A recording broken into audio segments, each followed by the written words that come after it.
St. Florian's Gate or Florian Gate in Kraków, Poland, is one of the best-known Polish Gothic towers, and a focal point of Krakow's Old Town. It was built about the 14th century as a rectangular Gothic tower of wild stone, part of the city fortifications against Turkish attack. History. The tower, first mentioned in 1307, had been built as part of a protective rampart around Kraków after the Tatar attack of 1241, which destroyed most of the city. The permit for the construction of new city defences featuring stone watchtowers, fortified gates and a moat was issued by Prince Leszek II the Black in 1285. The gate, named after St. Florian, became the main entryway to the Old Town. It was connected by a long bridge to the circular barbican erected of brick on the other side of the moat. The gate was manned by the Kraków Furriers Guild. According to records, by 1473 there were 17 towers defending the city. A century later, there were 33.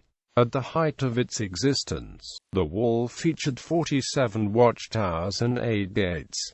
Also, in 1565–66 a municipal arsenal was built next to St. Florian's Gate. The gate tower is 33.5 meters tall. The Baroque metal helmet that crowns the gate, constructed in 1660 and renovated in 1694, adds another meter to the height of the gate. Brama Florianska is the only city gate of the original 8 built in the Middle Ages that was not dismantled during the 19th century modernization of Kraków. The adjoining city walls and 2 additional, smaller towers had been preserved and today host street displays of amateur art available for purchase. The south face of St. Florian's Gate is adorned with an 18th century bas-relief of St. Florian. The tower's north face bears a stoned eagle that was carved in 1882 by Zygmunt Langman, based on a design by painter Jan Maciejko. Inside the gate is an altar with a late Baroque copy of a classicist painting of the Piasque Madonna.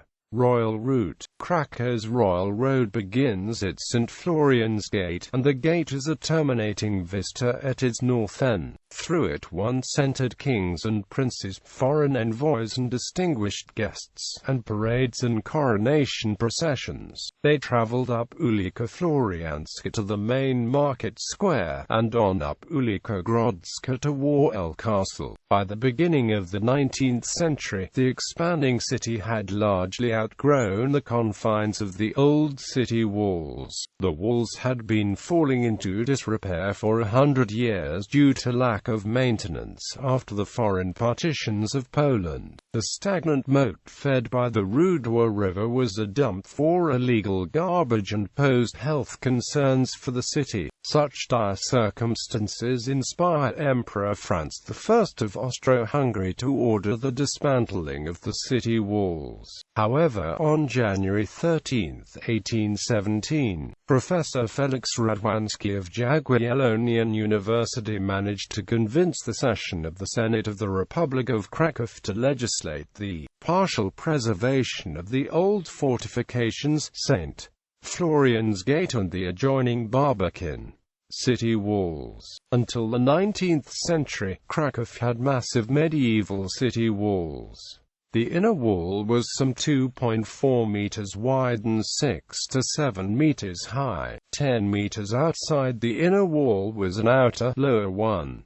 The walls were punctuated by defensive towers 10 meters high. In the 19th century, just before they were demolished by the Austrian authorities, there were 47 towers still standing. Now there are only 3 Gothic towers left in all Kraków: the Carpenters, Haberdashers and Joiners towers, connected to St. Florian's Gate by walls several dozen meters long.